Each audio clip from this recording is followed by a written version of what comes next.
Elijah stops. And when he speaks, he's not just speaking to Elisha, but he's representing the former generation speaking to the next generation.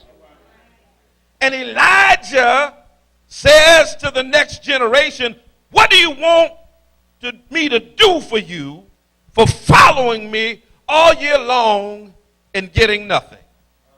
What do you want me to give you for being faithful with no benefits? How do you want me to reward you when you've been praying and tithing and fasting and reading and sacrificing and nothing has happened for you? And may I tell the younger generation, sometimes you got to hang out with the older generation even when you don't think anything is in it for you. See, the problem is today we've got such a self-centered generation that has to have something in it for them. What's in it for me? What am I getting out of it? And we don't understand the intangible things that we get out of following the generation that has more wisdom, more perseverance, more knowledge, and a closer relationship with the Lord. I used to get teased when I was a young boy, Mom, because I would hang out with the old folk. My siblings would be out playing with each other. I'd be hanging out with Grandmommy and Aunt Annie and the old folk. I was always intrigued by the stories they told and by the wisdom that they gave. And folk used to always think that I was older than I was because I hung out with the old folk. And now our young people can't sit 10 minutes. Y'all ain't going to help me in here.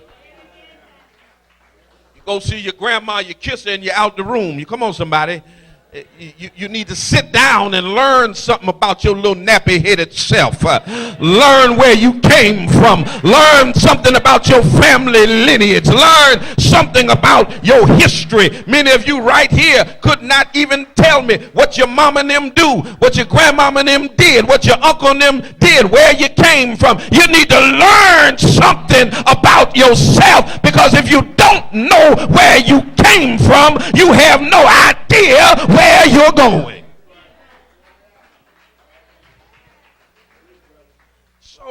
So Elijah says to Elisha, what do you want to happen for you?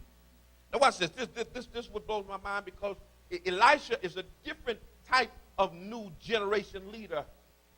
Because we have a current generation of leaders, all they want is 15 minutes of fame. They want to be on a reality show. They want some money in their pocket. They want to drive the right car and have the right kind of clothes. And Elisha says, check this out. I don't want any material things.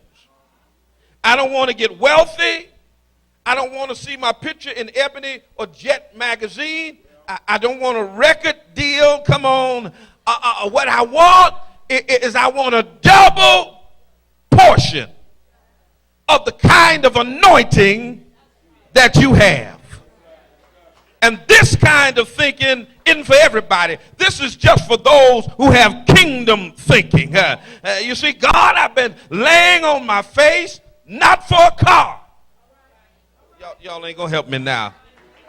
Not for a house, not for a spouse, not for a promotion. I haven't been fasting and praying for more zeros in my bank account. But before this year is out, I want a greater anointing. I want an anointing that has never been released in the atmosphere before. I want a closer walk with you all